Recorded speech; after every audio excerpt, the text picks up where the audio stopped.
अपनी last class में I think हमने टॉपिक मोमेंट्स तक कवर कर लिया था, ठीक है। मतलब effect of change of origin and scales on moments भी हमने देख लिए थे। तो नेक्स्ट टॉपिक हम स्टार्ट करेंगे इसी के साथ, शेफर्ड्स करेक्शन फॉर मोमेंट, ठीक है। इसमें क्या देखेंगे, अगर हम ग्रुप फ्रिक्वेंसी का केस देखें, in case of the group frequency distribution, while calculating moments we assume that frequencies are concentrated at the middle point of the class intervals। कि अगर हम ग्रुप फ्रिक्वेंसी का केस देखें, ग्रुप फ्रिक्वेंसी का case, group frequency पढ़ी ना हमने पीछे, तो जब हम मोमेंट्स को कैलकुलेट करेंगे तो हम ये मान के चलते हैं कि जो फ्रिक्वेंसीज हैं वो कंसंट्रेट करती हैं middle point of the class intervals. मतलब आपके पास क्लास इंटरवल होगा जैसे 0 से 10, तो जब की फ्रिक्वेंसी होगी वो मिडिल पॉइंट पे, मतलब दोनों की जो एक्स वैल्यू होगी, मिड वैल्यू होगी, उस पर मिड वैल्यू क्या होती है, एक्स वैल्यूज, मतलब जो उसी क्लास इंटरवल्स की जो एक्स वैल्यू निकल के आते हैं उनको मिडिल वैल्यू होते हैं, तो उनकी सेंटर में कंसंट्रेट, मतलब उसी पे कंसंट्रेट कर दें फ्रिक्वेंसीज, ठीक है। बोलते हैं कि ये हम मान के चलते हैं कि ऐसा होता है, लेकिन अगर डिस्ट्रीब्यूशन सिमेट्रिक हुई और स्लाइटली सिमेट्रिकल हुई and the class intervals are not greater than 1/20th of the range, तो this assumption is very nearly true. अगर हमारी डिस्ट्रीब्यूशन सिमेट्रिक है और नॉन स्लाइडली सिमेट्रिक है, सिमेट्रिक का मतलब होता है कि जिस एक ऐसी डिस्ट्रीब्यूशन जिसका मीन मीडियन मोड इक्वल होते हैं, ठीक है। तो जैसे हम आगे पढ़ोगे, डिस्ट्रीब्यूशंस पढ़ोगे, तो वहाँ पे आपको पता चलेगा कि सिमेट्रिक डिस्ट्रीब्यूशन क्या होती है। जैसे हमारी नॉर्मल डिस्ट्रीब्यूशन एक आती है, नॉर्मल डिस्ट्रीब्यूशन का मीन मीडियन मोड इक्वल होता है, वो हमारी सिमेट्रिक डिस्ट्रीब्यूशन कहलाई जाती है, ठीक है। मतलब उसकी मीन वैल्यू, उसकी मीडियन वैल्यू और उसकी मोड, मतलब हाईएस्ट वैल्यू, सब एक ही जगह कंसंट्रेट कर रहे होते हैं, सब इक्वल होते हैं। तो ये रिजल्ट जो हमारा, ये अजम्पशन जो होगी वेरी नियरली ट्रू होगी, but since this assumption is not, ये माना जाता है सिर्फ इसी केस में, लेकिन ये इन जनरल हम ट्रू नहीं बोल सकते। तो इसको कुछ एरर बोला जाएगा कि ये कुछ एरर है, तो उसी एरर को हम ग्रुपिंग एरर बोलते हैं। Creeps into the calculation of moments, WF Sheppard's proved that if, अगर फ्रिक्वेंसी डिस्ट्रीब्यूशन कंटिन्यूज है, दो केसेस दिए उन्होंने, सेकंड केस दिया the frequency tapers off to zero in both the direction, अगर वो दोनों डायरेक्शन में जीरो पे, और एक केस दिया हमारा फ्रिक्वेंसी डिस्ट्रीब्यूशन अगर कंटिन्यूस है, तो the effect due to the grouping at the mid point of the intervals can be corrected by the following formula. वो जो इफेक्ट ग्रुपिंग की वजह से आ रहा है mid point of the interval पे, उसको हम करेक्ट कर सकते हैं बाय फॉलोइंग फॉर्मूला से, जिसको हम known as the Sheppard corrections बोलते हैं। सबसे पहले आता है μ2, μ3, μ4। μ2 आपको पता है क्या होता है, μ2 क्या होता है आपका वेरियंस, μ2 निकालते हैं ना, μ2 डैश, पीछे मैंने बताया आपको μ2 को वेरियंस बोलते हैं। μ3 मतलब इनको क्यूमुलेट्स भी बोलोगे आप आगे जाके, इनके अलग अलग नाम चेंज होंगे, लेकिन सारे नाम एक साथ नहीं पढ़ने हैं, आप धीरे धीरे सीखते जाओगे। देखो, पहले तो अभी तक आपको पता है इनको मोमेंट्स बोलते हैं, ठीक है। अब म्यू मतलब फर्स्ट मोमेंट होता है, सेकंड मोमेंट होता है, थर्ड, तो μ2 होता है सेकंड मोमेंट, जिसको हम वेरिएंस भी बोलते हैं। तो अगर μ2 हमें मतलब करेक्टर निकालना है, क्वेश्चन में कभी कभार आगे आ जाता है कि कुछ वैल्यूज जो थी वो रॉन्ग, मतलब इंस्टेड ऑफ राइट वैल्यूज की हमने रॉन्ग वैल्यूज वहाँ पे इंसर्ट कर दी, तो उस रीज़न से हमारा जो वेरिएंस है वो गलत आ गया।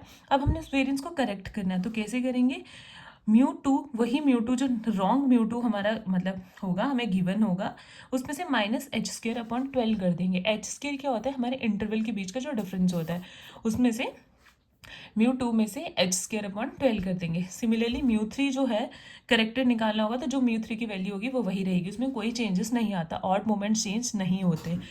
3, 5, 7 ये सारे ऑड मोमेंट्स होते हैं, और 2, 4, 6 ये हमारे इवन मोमेंट्स होते हैं, ठीक है।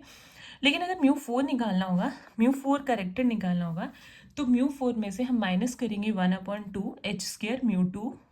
ये μ2 कौन सा है, ये जो हमने ऊपर अपना निकाला होगा, या जो हमारे पास होगा रॉन्ग वाला, प्लस 7/240 h⁴, ठीक है। ऐसे हमारे पास μ2, μ3, μ4 करेक्टर निकल जाएंगे। और h जो है आपका क्या होगा, width of the class interval, जो मैंने आपको अभी बताया कि जो आपके पास एक क्लास इंटरवल होगा, h उसकी विड्थ होगी, ठीक है।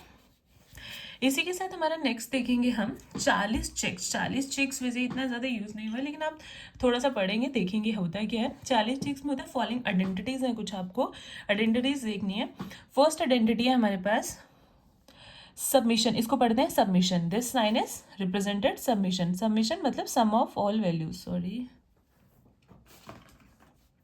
हाँ ये होता है समेशन, मतलब सारी वैल्यूज का हम सम कर रहे हैं, ठीक है। सबमिशन इसको बोला जा रहा है, इट मीन्स कि सारी वैल्यूज का सम कर रहा है, ठीक है। f of x + 1 which is equal to, इसको कैसे लिख सकते हैं, देखो f मल्टीप्लाई में ब्रैकेट लगी है, f की मल्टीप्लाई होगी x के साथ, बीच में साइन प्लस का वैसे रहेगा, एफ की होगी 1 के साथ। और आपको पता है कि एफ सबमिशन ऑफ एफ क्या बन जाता है, एन। मैंने आपको बहुत सारी वीडियोस में पीछे बताया कि सबमिशन ऑफ फ्रीक्वेंसी हमेशा कैपिटल एन को रिप्रेजेंट करता है। तो यहाँ पे सबमिशन ऑफ एफ की पहले एक्स के साथ हुई, वो आ गया submission of F X, plus submission of F की मल्टीप्लाई 1 के साथ होगी, वो आ गया एन। क्लियर। अगर हमारे पास होगा सबमिशन ऑफ एक्स प्लस 1 का होल स्क्वायर, तो उस केस में हम इसको कैसे लिखेंगे, सबमिशन देखो ये बन रहा है ए प्लस बी का होल स्क्वायर। तो मैं आपको एक्सपैंड करके बताती हूँ।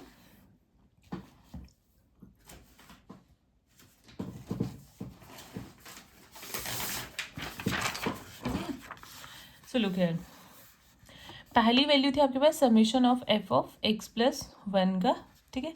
तो सिंपली मल्टीप्लाई हो जाएगी सबमिशन ऑफ एक्स, ठीक है।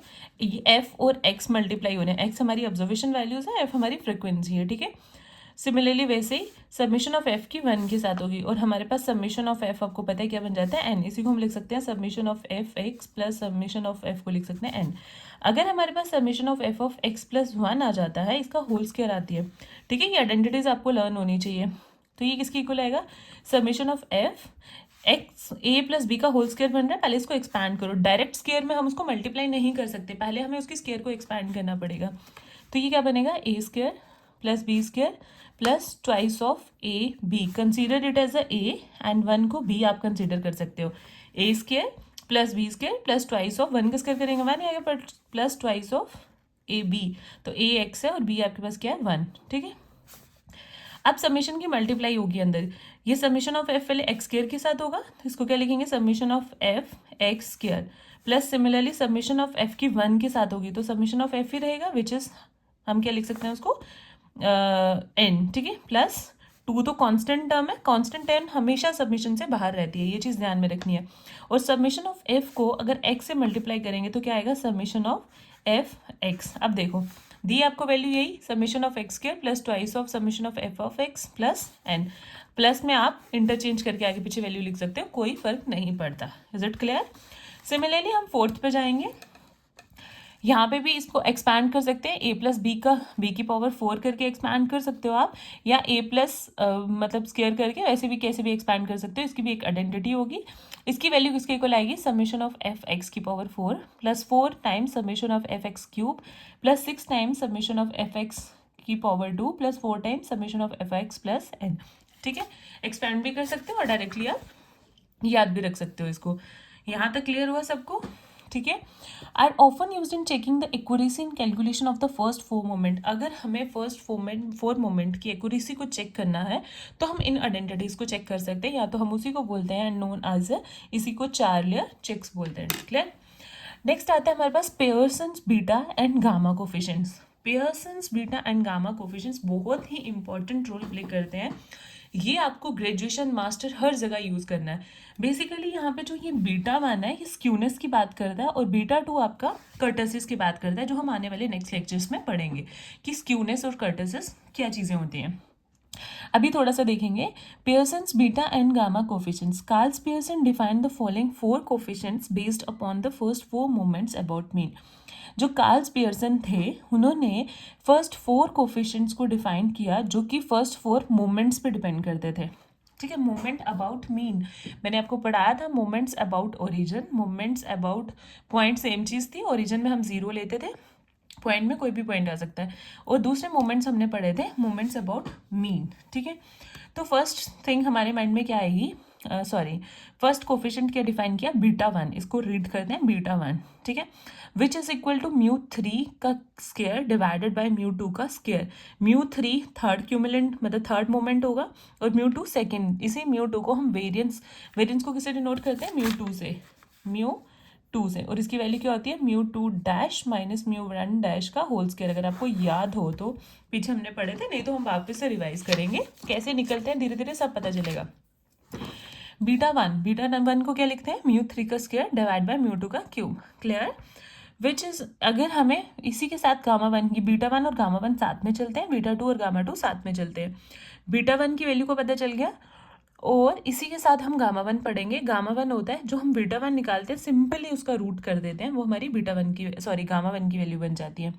एंड बीटा टू किसके इक्वल होता है, म्यू 4 अपॉन म्यू 2 का स्क्वायर, और सिंपली गामा 2 की वैल्यू बन जाती है बीटा 2 माइनस 3। ये आपको एज इट इज फॉर्मूला याद रखना है। कैसे निकलेंगे, आगे आपके पास डिस्ट्रीब्यूशन आएंगी, उनका आप म्यू 3 निकालोगे, थर्ड मोमेंट निकालोगे, म्यू 2 निकालोगे, वेरिएंस निकालोगे, उन दोनों को डिवाइड करोगे तो बीटा 1 की वैल्यू आएगी।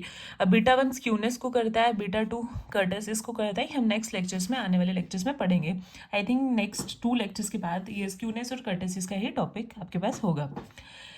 नेक्स्ट बोला जाता है, it may be noted out that these coefficients are pure numbers independent of the unit of measurement. ये नंबर्स जो हैं वो independent of unit of measurements होते हैं, मतलब इनकी कोई यूनिट नहीं है। और practically utility of this coefficient is discussed in 2.16, ये हम देख लेंगे। रिमार्क्स बोलते हैं, sometimes another coefficient based on moment visualize, जैसे alpha coefficient is used, alpha coefficients are defined as. कभी कभी हम क्या करते हैं, कुछ और भी कोफिशिएंट्स को यूज करते हैं जो कि मोमेंट्स पे ही वेस्ट करते हैं, जैसे अल्फा कोफिशिएंट्स हो गए। Alpha coefficients are defined as, जैसे अल्फा 1 किसके इक्वल होगा, mu 1 upon sigma which is equal to 0, और अल्फा 2 किसके इक्वल होगा, mu 2 upon sigma square which is equal to 1, and alpha 3 किसके इक्वल होगा, म्यू 3 अपॉन सिग्मा क्यूब। देखो 1 है तो म्यू 1 अपॉन सिग्मा, अल्फा 2 है तो म्यू 2 अपॉन सिग्मा स्क्वायर, 3 है तो म्यू 3 अपॉन सिग्मा क्यूब। तो पावर बढ़ती जा रही है, एक चीज़ एनालाइज करो कि पावर बढ़ती जा रही है, और जो अल्फा 3 की ही वैल्यू है वो ही हमारी बीटा 1 की वैल्यू होती है। कैसे, क्योंकि देखो म्यू 3 अपॉन सिग्मा, सिग्मा मैंने आपको क्या बताया, सिग्मा होता है वेरिएंस, और म्यू 2 हम यहाँ पे लिखते थे ना, म्यू 3 अपॉन म्यू 2, तो म्यू 3 अपॉन म्यू 2 आपकी किसकी वैल्यू बन रही है, आपकी इसकी बीटा 1 की, क्योंकि जब हम बीटा 1 का रूट करेंगे तो स्क्वायर रूट कैंसिल हो जाएगा, म्यू 3 बचेगा, और नीचे क्या बचेगा हमारे पास, सिग्मा क्यूब बचेगा ना। तो बीटा 1 की वैल्यू हमारे पास, ये मतलब गामा 1 की वैल्यू यहाँ से बन रही है। वैसे म्यू 4 किसके, अल्फा 4 किसके को लाएगा, म्यू 4 अपॉन सिग्मा स्क्वायर की, जो कि हमारी बीटा 4 की वैल्यू यहाँ से बन रही है। ठीक है, इसी के साथ हम फैक्टोरियल मूवमेंट कल स्टार्ट करेंगे। धीरे धीरे पढ़ो, इन चीज़ों को बार बार राइट डाउन करो, तभी आपको कुछ समझ आने वाली है नोटेशंस, और एक दिन में नहीं आएगा ये आपकी गारंटी है, बट हाँ बार बार देखोगे, बार बार लिखोगे, प्रैक्टिस करोगे तो डेफिनेटली यही चीज़ें आपके लिए बहुत ज़्यादा ईजी हो जाएंगी। सो इसी के साथ हम आज की क्लास, मतलब आज का लेक्चर एंड करेंगे, एंड कल हम स्टार्ट करेंगे फैक्टोरियल मूवमेंट्स। ओके।